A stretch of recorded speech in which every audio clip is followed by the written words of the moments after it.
कहाँ एंड किया था हमने? एंथर के बारे में 2-3 पॉइंट्स बताओ। एंथर होता क्या है, कहाँ प्रेजेंट होता है? एनीवन? पार्ट में स्टेमन में, पार्ट ऑफ का पार्ट है। एंथर में कितने लेयर्स होते हैं या 4? 4 लेयर। चारों लेयर का नाम, आउटर लेयर को किस नाम से जाना? में फिर एंडोथेलियस लेयर, लास्ट वन के अंदर कौन सी लेयर होती है? टैपेटम। टैपेटम कैसा होता है? तो न्यूट्रिटिव नेचर, न्यूट्रिशन प्रोवाइडेड। और इसी टैपेटम के अंदर ढेर सारे क्या होते हैं? सेल्स होते हैं। और सेल्स को हम क्या कहते हैं? Sporogenous sales.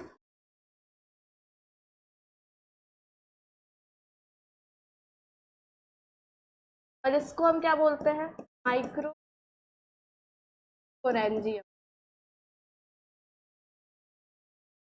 ऊपर वाली लेयर का क्या? टैपेटम। डाउट है यहाँ तक? हमने देखा कि एंथर को जब हमने कट किया, ट्रांसफर सेक्शन किया, तो एंथर के 4 पार्ट्स थे। ऊपर वाले को एपिडर्मिस कहते हैं, एंडोथेशियम, फिर मिडिल लेयर, और सबसे अंदर कौन सी लेयर होती है? टैपेटम। टैपेटम के अंदर माइक्रोस्पोरेंजिया होता है, जिसमें बहुत सारे सेल्स होते हैं, जिसको हम sporogenous cell. Sporogenous cell develop करके क्या बनाती है? स्पोरोजिनस टिश्यू बनाती है। यहाँ तक याद है?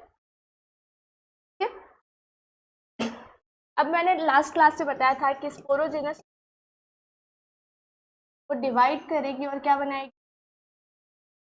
माइटोटिक। क्या करेगी, क्या बनाएगी?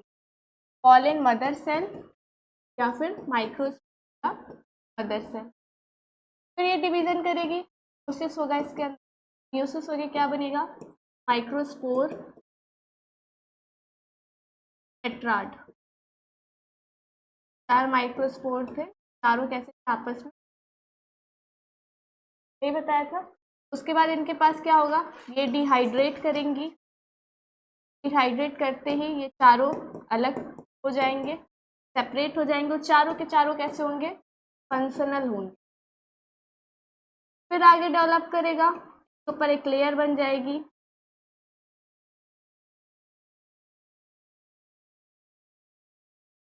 तो हम क्या बोलते हैं? पॉलन। यही तक क्लास बताया था। अब नेक्स्ट टॉपिक है आपका कि आखिर पॉलन ग्रेन क्या होता है। पॉलन ग्रेन के बारे में पढ़ेंगे। पॉलन ग्रेन कुछ ऐसा दिखाई देगा आपको। पॉलन ग्रेन के अंदर एक न्यूक्लियस होगा और ढेर सारा साइटोप्लाज्म भरा होगा। पॉलन ग्रेन की जो ऊपर वाली लेयर होती है उसको हम क्या बोलते हैं? एक्साइन। और जो अंदर वाली लेयर होती है उसका को हम बोलते हैं इंटाइन। जो भी चीज़ बाहर होती है उसके आगे हम एक्स लगाते हैं, एक्सोडर्मिस, एक्सोप्लाज्म। जो अंदर होती है उसके आगे हम इन लगाते हैं।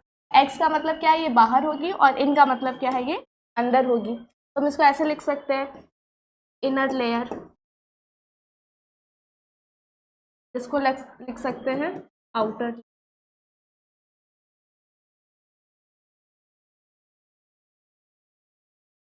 क्या बना होता है? मेटाफॉर्म।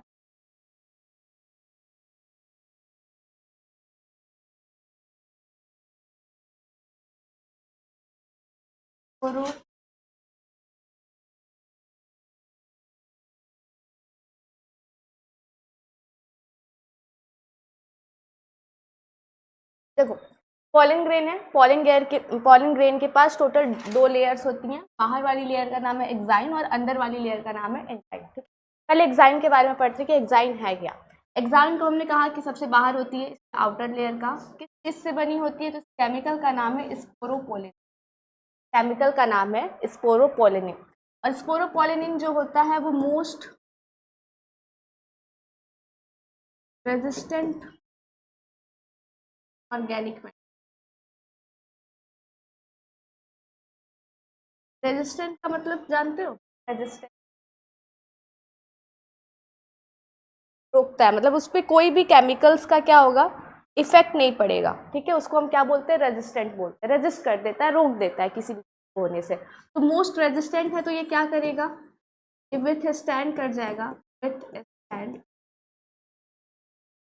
और टेम्परेचर,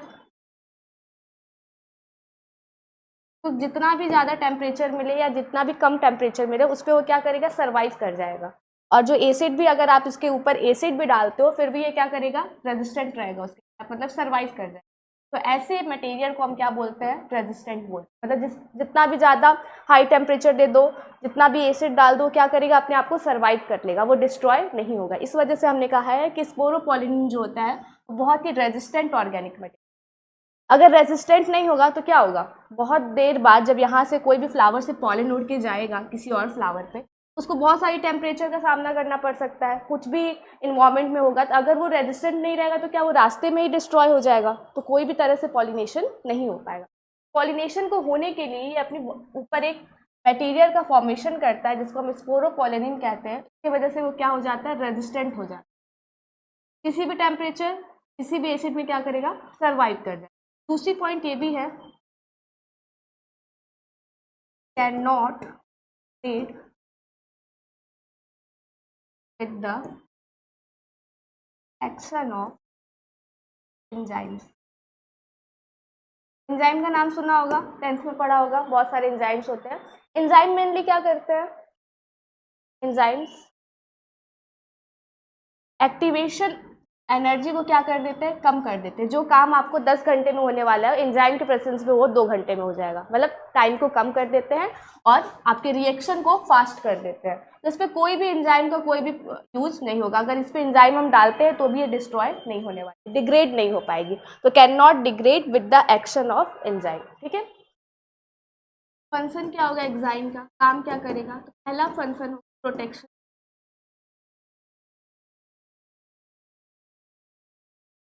आखिर अपने अंदर इतना कुछ मॉडिफिकेशन किया तो वो क्या करेगा, कुछ तो काम होगा उसका। तो उसका काम क्या है कि पॉलिन ग्रेन को वो प्रोटेक्शन दे, ठीक है। प्रोटेक्शन देने के बाद इसका एक और काम होता है, यूज्ड इन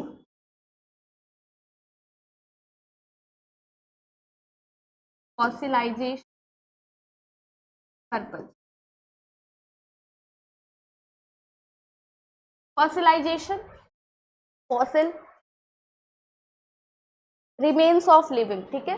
कोई भी चीज़ अगर बहुत पहले, जैसे डायनासोर के फॉसिल्स मिलते हैं, डायनासोर के, ठीक है। फॉसिल मतलब कि ये कोई बात बताती है कि अगर कोई चीज़ आपकी अर्थ पे प्रेजेंट था तो उसका कोई भी अवशेष मिल जाए तो उसको हम क्या बोलते हैं, फॉसिल बोलते हैं। तो अगर पॉलन ग्रेन के ऊपर स्पोरोपोलिन रहेगा और वो रेजिस्टेंट रहेगा तो क्या उसको हम फॉसिल के तौर पे देख सकते हैं, बहुत दिनों तक वो डिग्रेड नहीं होगा, हाई टेम्परेचर पे भी, एसिड में भी एंजाइम्स डालेंगे फिर भी क्या होगा, वो डिग्रेड नहीं होने वाला है। उसको फॉसिलाइजेशन के पर्पज पे भी क्या करते हैं, यूज करते हैं, ठीक है। फॉसिल का मतलब होता है अवशेष,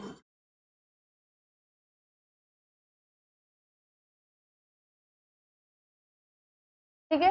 वैसे इंटाइन के बारे में बताया कि इंटाइन जो होती है अंदर वाली लेयर होती है और ये किससे बनी होती है, पैक्टिन और सेलुलोज। सेलुलोज का नाम और कहीं से, सेलुलोज कहाँ पे, प्लांट का सेल वॉल। ये हमें पता है कि प्लांट और एनिमल सेल में एक ही डिफरेंस है, मेन डिफरेंस है जो वो है उनके सेल वॉल का। प्लांट के पास सेल वॉल होता है, एनिमल के पास सेल वॉल नहीं होता है। तो जो प्लांट की सेल वॉल होती है वो किससे बनी होती है, सेलुलोज। सेम मटेरियल प्लांट, आपका पॉलन ग्रेन भी प्लांट में ही प्रेजेंट है। तो इंटाइन जो है वो किससे बना होगा, पैक्टिन एक प्रोटीन है और सेलुलोज क्या है, एक कार्बोहाइड्रेट। तो इसकी लेयर जो है वो प्रोटीन और कार्बोहाइड्रेट की बनी है। प्रोटीन का नाम पैक्टिन है, कार्बोहाइड्रेट का नाम सेलुलोज है, ठीक है। अब देखो, अब जो ये एग्जाइम लेयर है ये आपको कंटिन्यूअस दिख रही है, चारों तरफ है क्या, देखो इसको, इसको पहले ध्यान से देखो। ये जो एग्जाइम लेयर है ये आपको चारों तरफ दिख रही है, कवर्ड नहीं, इसके बीच में आपको होल दिखाई दे रहा है यहाँ पे, मतलब ये नॉन कंटिन्यूअस है, लाइन लिख सकते, नॉन कंटिन्यूअस है, मतलब कहीं कहीं इसमें ब्रेकेज प्रेजेंट है। और जो इंटाइन लेयर है वो क्या पूरी कंटिन्यूअस है, टाइम पे ब्रेकेज है इंटाइन में, देखो ये जो एग्जाइन था रेड वाला, इसमें आपको ब्रेक दिख गया, 2 जगह ब्रेक था, इस वजह से हमने कहा कि नॉन कंटिन्यूअस है, पूरी तरीके से कंटिन्यू नहीं है, ब्रेक प्रेजेंट है। पर क्या इंटाइन वाले में कहीं भी ब्रेक दिखाई दे रहा है? नहीं, तो इसको हम लिख सकते हैं ये कंटिन्यूअस है, कंटिन्यूअस लेयर, कोई भी ब्रेकेज।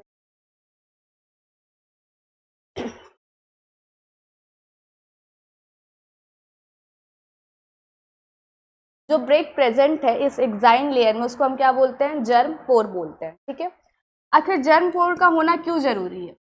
अभी मैंने बताया कि एग्जाइन जो है इसके पास एक केमिकल है जो बहुत ही रेजिस्टेंट है, इस पर कोई भी इफेक्ट नहीं होने वाला है।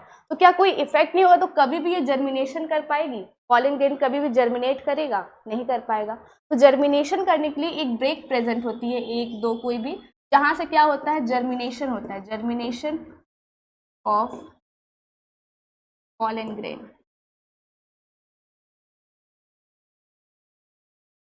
बहुत ही इंपॉर्टेंट पॉइंट।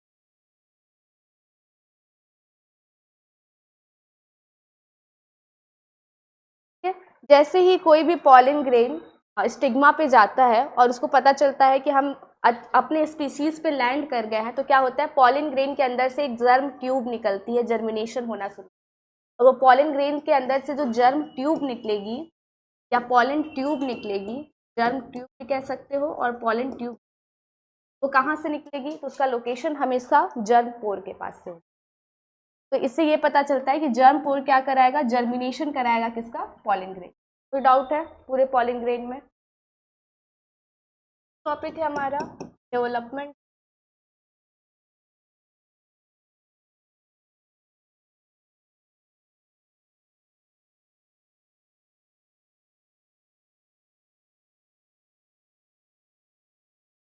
अभी तक हमारा एंथर से क्या बना है? पॉलन ग्रेन बना है। पॉलन ग्रेन से क्या बनेगा? मेल गैमेटोफाइट बनेगा, जो क्या करेगा? फ्यूज करेगा। तो आखिर पॉलन ग्रेन से मेल गैमेटोफाइट भी तो बनाना है। इसका डेवलपमेंट कैसे होता है ये देखते हैं।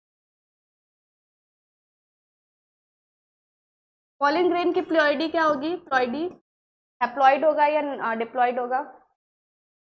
सोचो, फिर सोचो।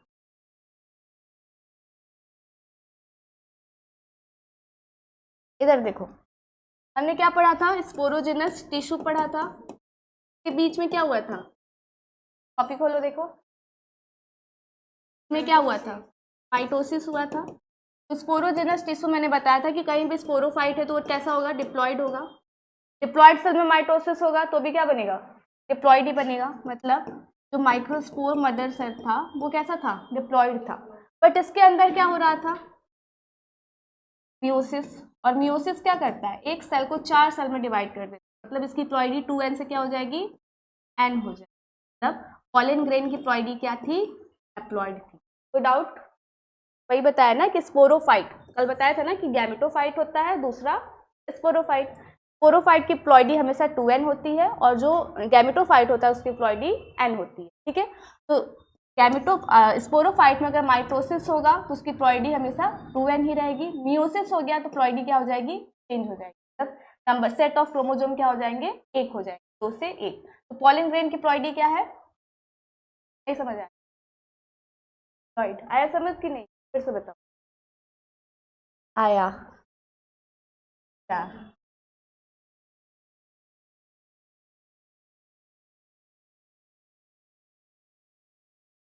हमें पता है कि डिप्लॉइड सेल्स जो होते हैं, डिप्लॉइड, उसमें सेट ऑफ क्रोमोसोम कितने? 2 सेट ऑफ क्रोमोसोम होते हैं। और जो सेल डिवीजन होता है वो 2 तरीके का होता है, एक का नाम है माइटोसिस और दूसरे का नाम है मियोसिस। 9th का चैप्टर है। याद करने का तरीका है कि माइटोसिस में 2 आया है मतलब 2 सेल्स बनेंगे, एक सेल डिवाइड करेगी और 2 सेल्स, और दोनों सेल्स की प्लॉइडी में कोई चेंज नहीं आएगा। अगर सेल पहले 2n थी तो वो बनाएगी 2n, अगर सेल पहले n थी तो वो बनाएगी n। डिपेंड करता है कि पहले वो क्या थी। मदर सेल क्या है, वही डॉटर सेल बनने वाला है। ठीक है, बट मियोसिस के केस में क्या होता है? एक सेल डिवाइड करता है पहले 2 सेल में और फिर वो दूसरा सेल और 2 सेल्स। तो आपको रिजल्ट में कितने दिखाई देते हैं? मतलब एक सेल कितना दिख रहा है? 4 बनते हुए दिख रहा है। ये वाला तो 2n से 2n ही बना, पर यहाँ पे क्या होगा, ये अपना सेट ऑफ क्रोमोसोम आधा कर देगा और ये बचेगा n। तो 2n से क्या बनेगा, माइटोसिस होगा तो हमेशा जो प्लॉइडी मदर सेल की थी वही डॉटर सेल की रहेगी, बट मियोसिस होगा तो मदर सेल की प्लॉइडी चेंज हो जाएगी और उसका नंबर सेट ऑफ क्रोमोसोम आधा हो जाएगा, ठीक है। 4n रहा तो वो 2n में चेंज हो जाएगा, मतलब सेट ऑफ क्रोमोसोम उसका आधा हो जाने वाला। मियोसिस के केस में, माइटोसिस के सेम का सेम है, ठीक है। यहाँ पे वही मैंने दिखाया कि पॉलिन ग्रेन कैसा था, हैप्लॉइड था, ठीक है। पॉलिन ग्रेन हैप्लॉइड है। इसमें क्या होगा, एसिमेट्रिक माइटोटिक डिवीजन।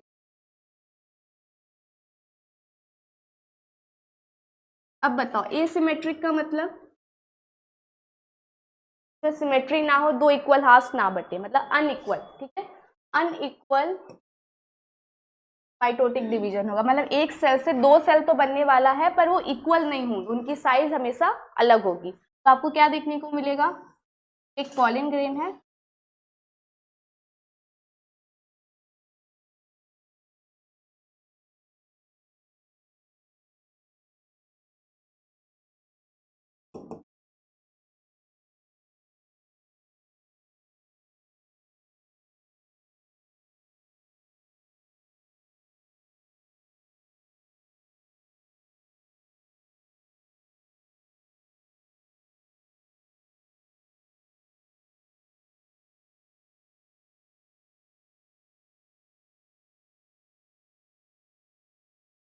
मतलब पॉलिन ग्रेन था, पॉलिन ग्रेन में माइटोटिक डिवीजन हुआ, माइटोसिस हुआ, एक सेल दो सेल में टूटने वाली है।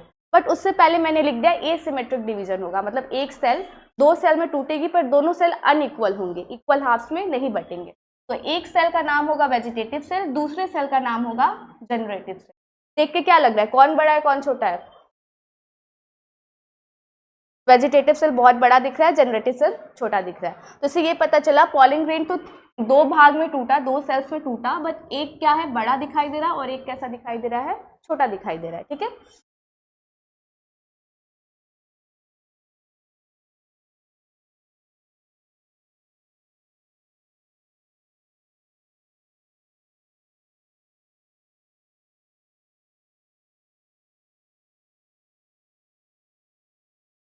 इसको हम लिख सकते हैं मैच्योर पॉलिन। और इस सेल में कितने सेल्स दिखाई दे रहे हैं, इस पूरे पॉलिन ग्रेन में कितने सेल्स है, बहुत सारे। इसमें तो हमको दो ही दिख रहा है, एक वेजिटेटिव और जनरेटिव, ठीक है। तो ये मैच्योर पॉलिन है, मतलब पॉलिन ग्रेन डिवाइड किया और मैच्योर हो गया। इसके पास कितने सेल है, तो इसको हम कहेंगे टू सेल्ड स्टेज, दो सेल दिखाई दे रहे हैं, इस वजह से हमने इसको कहा टू सेल्ड। बट अभी भी पॉलिन ग्रेन से मेल गैमेटोफाइट नहीं बना है, इसलिए हम इसको और एक नाम देंगे जिसका नाम है इमैच्योर मेल गैमेटोफाइट।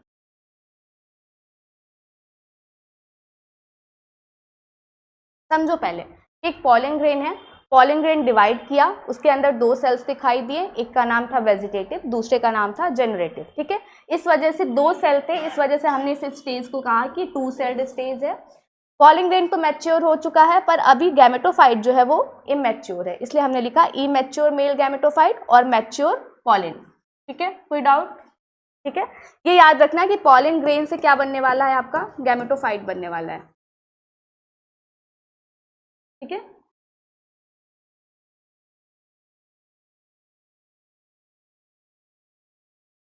अब देखो इसके अंदर फिर से माइटोसिस हो,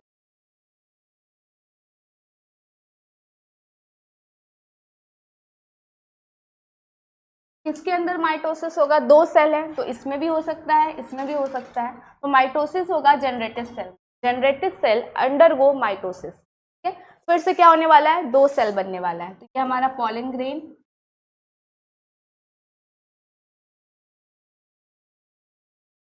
पॉलिन ग्रेन के अंदर जनरेटिव सेल, और जो वेजिटेटिव सेल था क्या किया, दो सेल्स में डिवाइड। नहीं समझ आया, देखो ये वाला जो रेड वाला था, रेड वाला जनरेटिव सेल था वो क्या हुआ, इसके अंदर माइटोसिस होगी और ये जो आपको स्पिंडल सेल जनरेटिव सेल था वो डिवाइड करेगा और 2 छोटे छोटे सेल्स बने। ठीक है, तो ये वेजिटेटिव सेल तो वैसा ही दिखाई दिया, पर जो ये जनरेटिव सेल था वो 2 में दिखाई देना शुरू हुआ। इसके अंदर क्या हुआ था, माइटोसिस। ठीक है, इसको हम नाम देंगे वेजिटेटिव सेल और इसको नाम देंगे मेल गैमेट। यहाँ से एमसीक्यू अराइज होता है कि मेल गैमेटोफाइट वेजिटेटिव सेल से बनेगा या जनरेटिव सेल से।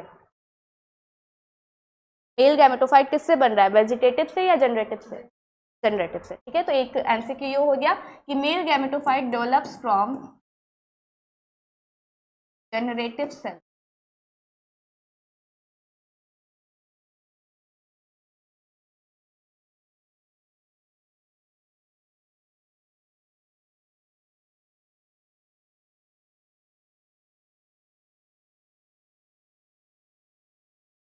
अब यहाँ हमको मेल गैमेटोफाइट बनते हुए दिख गया, तो हम इसको ये लिख सकते हैं मैच्योर मेल गैमेटोफाइट विदाउट। यहाँ पे हमने इमैच्योर इस वजह से लिखा क्योंकि मेल गैमेट नहीं बना था, यहाँ पे मेल गैमेट बन चुका है हमारा, इसलिए हमने लिख दिया मैच्योर मेल गैमेटोफाइट। ठीक है, अब इस स्टेज में कितने सेल्स दिखाई दे रहे हैं, इस पूरे स्टेज में कितने सेल्स हैं, 2 हैं, 3 है, एक ये वाला और 2 ये वाले, तो हम इसको लिखेंगे 3 सेल स्टेज।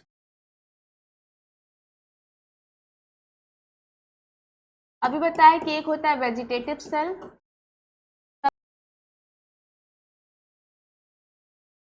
फोटो कुछ ऐसा दिखता था, ये वाला क्या था वेजिटेटिव और ये वाला क्या था जनरेटिव। देखिए क्या लग रहा है, कौन सा बड़ा है, वेजिटेटिव या जनरेटिव। तो वेजिटेटिव सेल को हम लिख सकते हैं बिगर इन साइज, बड़ा साइज का होता है,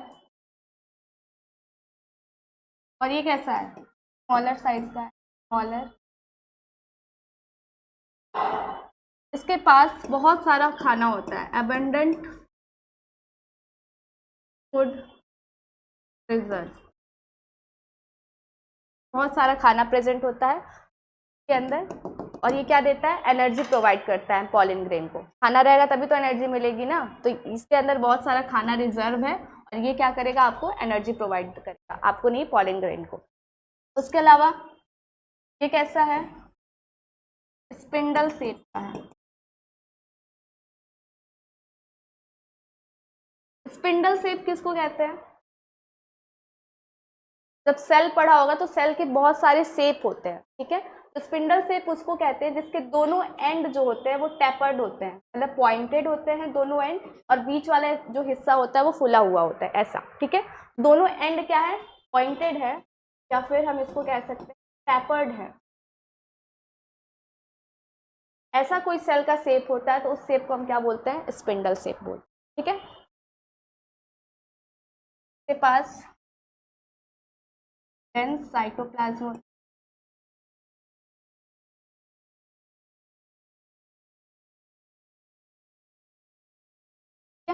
फोटो में दिख रहा है बहुत सारा साइटोप्लाज्म प्रेजेंट है और इसके अंदर एक न्यूक्लियस प्रेजेंट है।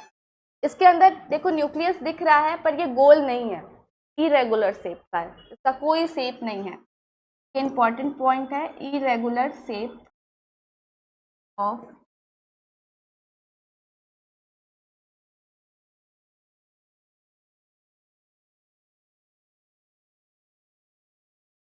स्पिंडल शेप वैसा शेप होता है जिसके दोनों किनारे पॉइंटेड हो और बीच में सॉलिड स्ट्रक्चर, ऐसे स्ट्रक्चर को हम स्पिंडल।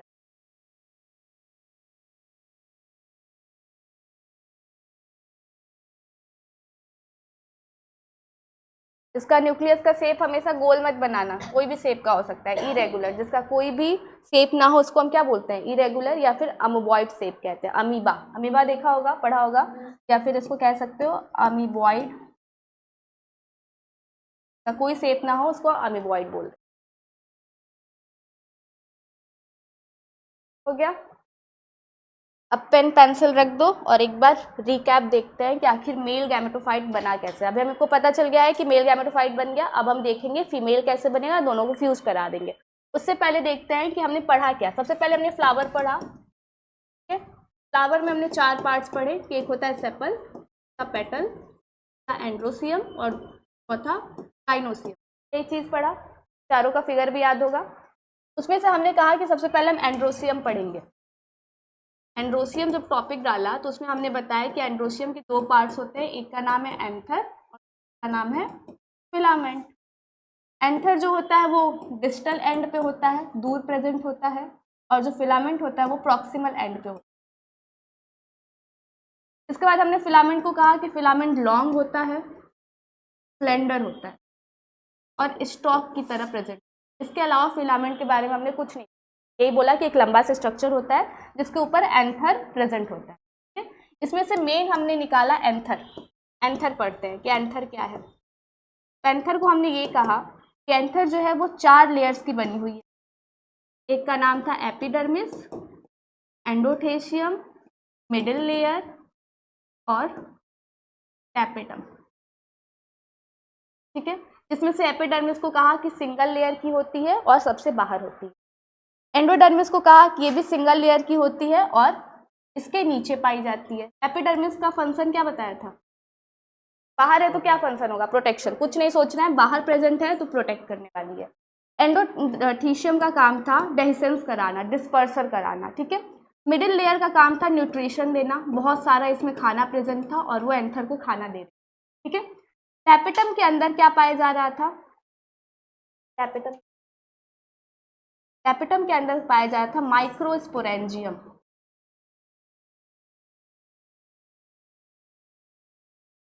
स्पोरेंजियम का मतलब होता है सैक। सैक का मतलब झोला। ठीक है, झोला या कह लो या फिर बोरा कह लो, जिसके अंदर बहुत सारे माइक्रोस्पोर प्रेजेंट होंगे। उस स्ट्रक्चर को हम क्या बोलेंगे? माइक्रोस्पोरेंजियम बोलेंगे। ठीक है, इसके अंदर ढेर सारा स्पोरोजिनस टिश्यू प्रेजेंट था, ये पढ़ा था। ठीक है,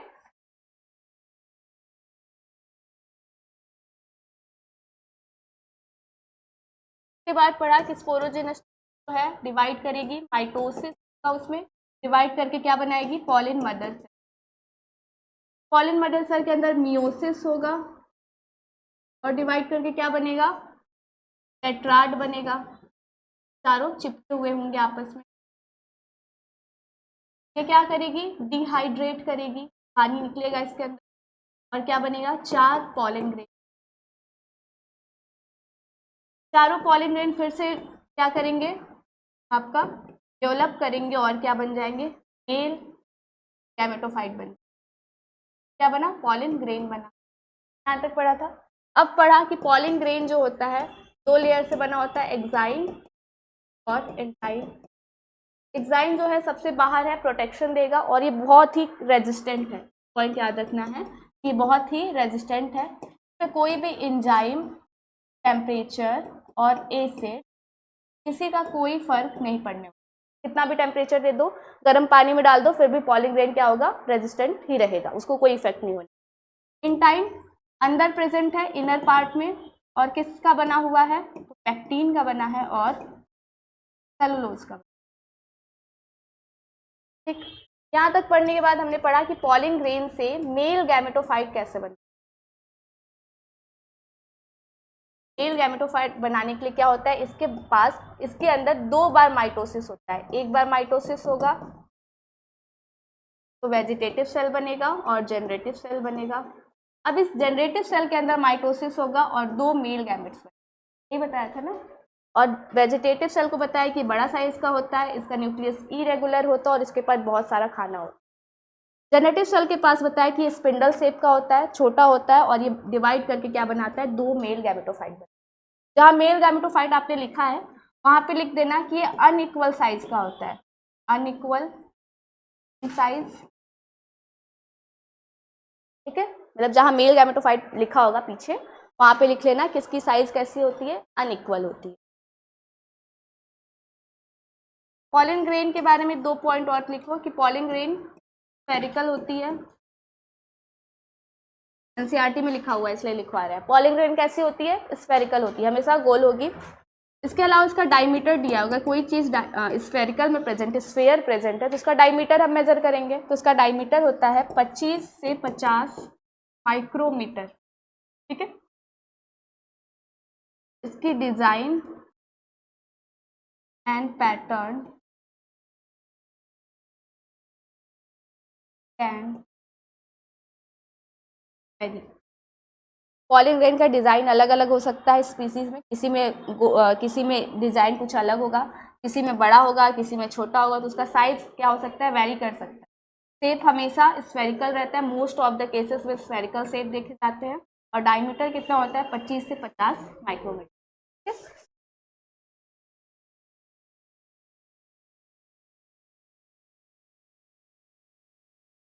इसके बाद आपके एनसीईआरटी में कुछ 3 पॉइंट्स दिए हैं पॉलन के बारे में। एक पढ़ना है हमको पॉलन प्रोडक्ट के बारे में, एक पढ़ना है पॉलन वैलिडिटी के बारे में, पॉलन एलर्जी और पॉलन बैंक। लिखने की जरूरत नहीं है, हम लिखवाएंगे पॉलन बैंक। एनसीईआरटी में पॉलन के बारे में 4 और इम्पॉर्टेंट पॉइंट्स दिया है कि पॉलन प्रोडक्ट का यूज किया जाता है, मतलब पॉलन को खाया जाता है। खाने से क्या होता है, एनर्जी मिलती है। हमारे कंट्री में तो नहीं खाया जाता, पर वेस्टर्न कंट्री जो होती है वहाँ पॉलन का यूटिलाइजेशन किया जाता है सप्लीमेंट के फॉर्म में, एनर्जी के लिए सप्लीमेंट लिया जाता है। पॉलन वैलिडिटी, आखिर पॉलन कितने देर तक वैलिड है, ठीक है, कितने देर तक वो वैलिडिटी शो करता है कि जा करके जर्मिनेट कर पाएगा। अगर अपनी वैलिडिटी से ज़्यादा टाइम हो गया है तो फिर वो पॉलन किसी काम का नहीं रहेगा। तो वैलिडिटी देखेंगे कि किस स्पीशीज में कितनी वैलिडिटी। पॉलन से एलर्जी भी होती है, ठीक है, अगर बहुत सारा पॉलन है तो कोई ह्यूमन को उससे एलर्जी भी होती है। उस एलर्जी से कौन से डिजीज़ हो सकते हैं उसके बारे में देखेंगे। उसके बाद पॉलन को हम क्या करते हैं, -96 डिग्री सेल्सियस में स्टोर करके रखते हैं, ठीक है, और जहाँ पे पॉलन स्टोर होता है उस सेंटर को हम पॉलन बैंक बोलते हैं, ठीक है। ये 4 पॉइंट्स हम कल बताएंगे, उसके बाद हम लोग गाइनोशियम पे आ जाएंगे, ठीक है। समझ आ गया? कोई डाउट हो तो पूछो।